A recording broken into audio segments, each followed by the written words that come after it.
gotta help us out here. Otherwise, these two are gonna start fighting again. Yeah, sure looks that way. Two giants from the academia duking it out once and for all. Not something you get to see every day, that's for sure. Listen, I know you academic types love to fill up your big brains with self-righteous morality and lord your empty rules and virtues over each other. But how dare you bring your petty disputes into the safe haven of Aaru Village? It seems like someone's gonna have to beat some sense into your thick skulls until you finally learn to respect these grounds.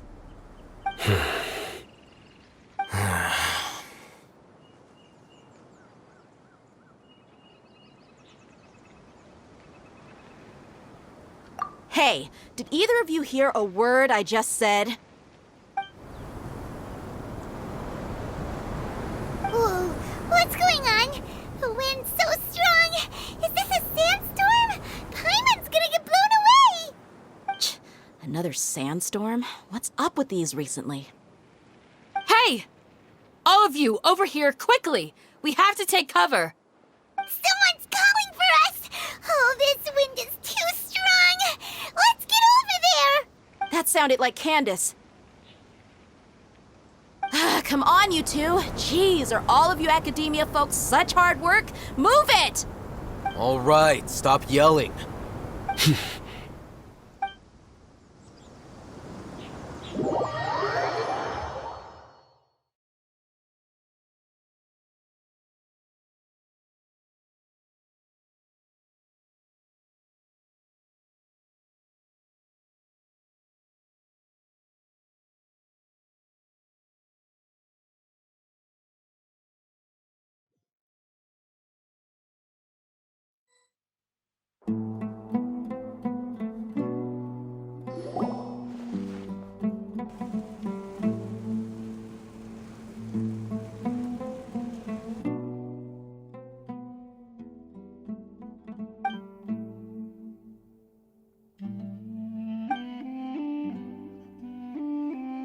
Well, this is pretty awkward. Hey, wanna play sardines with three people who wanna tear each other limb from limb? Sure, why not? Sounds fun. The air is so thick and heavy. Paimon can hardly keep floating anymore. My sincere apologies, everyone. This is the home of our village chief. I will have to ask you to make do with this small room until the sandstorm dies down. Please, let me introduce myself. I am Candace, protector of Aaru Village. Our savior has come at last! Nice to meet you, Candace. The name's Paimon. Thank you so much for helping us. There's no need to thank me. It's only right to help each other when the weather gets rough. Wow, she's so gentle and caring, like a nice older sister. Unlike those guys over there. All right. Now that we're all better acquainted, we should return to the topic at hand. As a guardian charged with the responsibility to protect my fellow villagers from harm, I was observing your conflict from afar, even before the sandstorm started. And now that you have set foot within Aaru Village itself, it is all the more my responsibility to make absolutely sure that you pose no threat whatsoever to us. So please, have an honest and sincere conversation with one another and put your hostile feelings to rest. If anyone dares to start anything again while they are under this roof, I will not hesitate to send them out for some quality time with the creatures of the sandstorm. Oh, on second thought, Paimon may have misjudged Candace's character. And that goes for you too, Miss Dia. Do I make myself clear? All right, we got it, Candace. That's what I like to hear. So, which of you will begin? I was supposed to be a mediator, but I might have gotten a little too involved just now. Anyway, one of those two should probably start talking.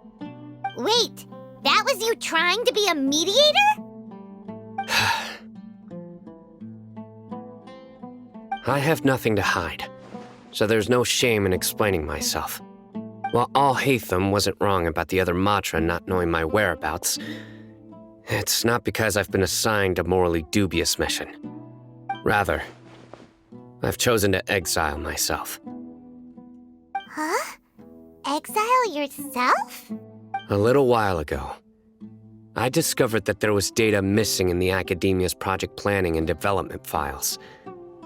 What little they did report clearly did not match the project's actual progress. As General Mahamatra, I had the responsibility and authority to request an audit. However, to my surprise, the person responsible for the erroneous data was none other than Grand Sage Azar himself. I tried to investigate the issue myself before submitting a formal audit request, but I soon found that all leads and potential pieces of incriminating evidence were carefully concealed from me. I began to realize that they were cautious of me from the very beginning.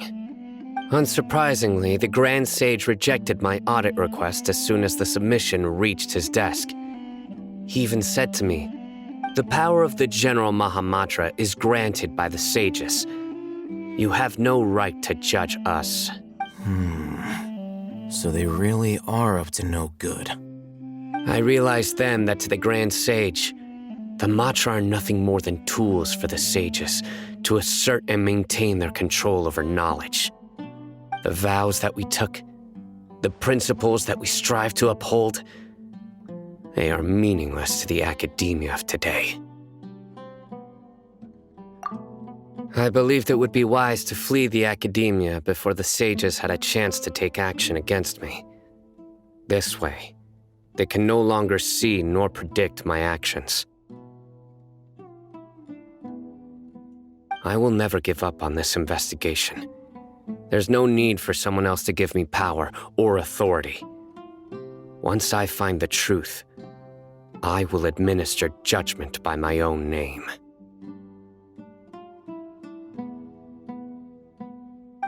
Sino seems to have the same goal as us. We're all investigating the sages. Plus, now that he's no longer the General Mahamatra, he somehow feels a lot less scary. Well, Sino, if that's your story, then why did you see Al-Haytham as a target? When I was investigating the matter in the academia, I overheard a conversation between Al-Haytham and a sage. The sages asked you to investigate a blonde-haired traveler. Do you dispute this, Al-Haytham? What? Like many parts of the project, this assignment was undocumented. Now throw in your suspicious behavior with the Divine Knowledge Capsule, and I think we deserve an explanation. Yes.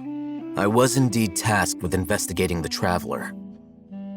Al-Haytham? After all, the promised reward was so great that hardly any scholar could have refused.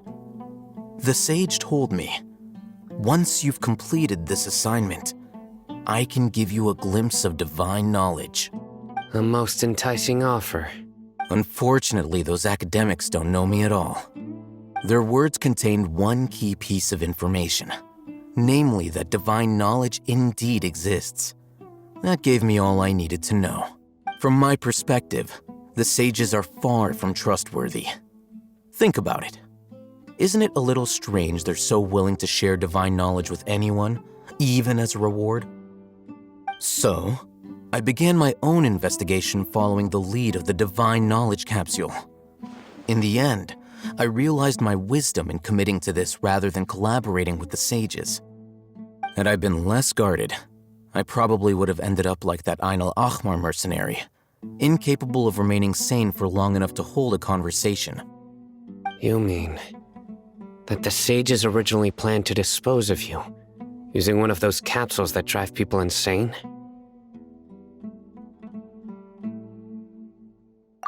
I'd already given up on the assignment by then. I only told the academia I was waiting in Port Ormos for you to appear so they wouldn't suspect anything.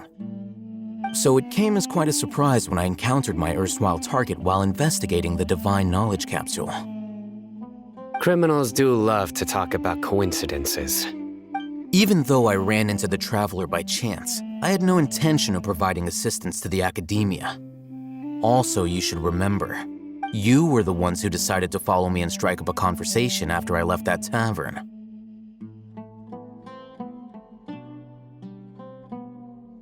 That's true.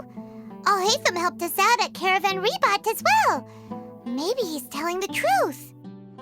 I'm willing to apologize if that's worth anything to you. I took the Divine Knowledge Capsule behind your back because I judged its existence to be a significant risk. I felt that it would be best for no one to interact with it before it had been properly studied. After all, curiosity often proves to be the most dangerous thing in this land. You should be well aware, Scribe Al-Haytham, that curiosity can also lead you to danger and suspicion. Answer me this. Did the sages share any information about their project with you? Have I not made myself clear? You and I are both distrusted by the Academia. Do you really think they would tell me anything? Fine. Although you haven't completely proven your innocence, I won't regard you as an enemy, for now. As you wish. Good. I'm glad to see you two clearing up your misunderstandings. And now you, Dia. I believe it's your turn. Oh, sorry. Whatever the boys were talking about must have been so boring that I spaced out.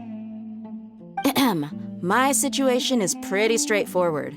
My employer, Dunyarzad of the Homayani family, is friends with the Traveler and is currently recovering from her illness at home. I had nothing going on, so I decided to return to Aaru village for a visit. I was actually looking forward to a pretty exciting time getting back together with everyone here. But then I saw these two random guys in the middle of a pointless argument. It ticked me off, and things went downhill from there. Is that all? Well, I will admit that definitely sounds like your style. In that case, welcome back, Dia. That's more like it. I missed you all so much, Candace.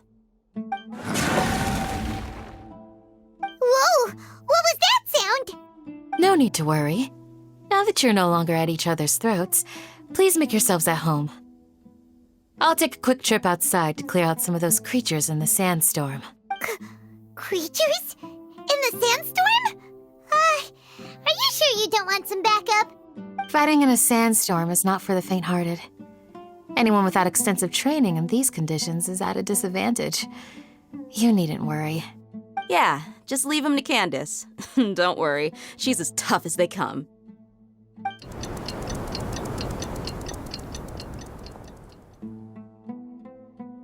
The wind's died down. That means the sandstorm's over, right?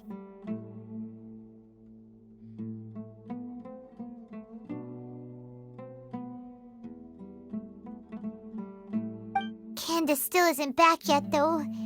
Is she alright? Maybe we should go out and check on her. When you put it that way, even I'm starting to feel a little worried. All right, let's go. We've been here long enough, and the boys are as chatty as the floor.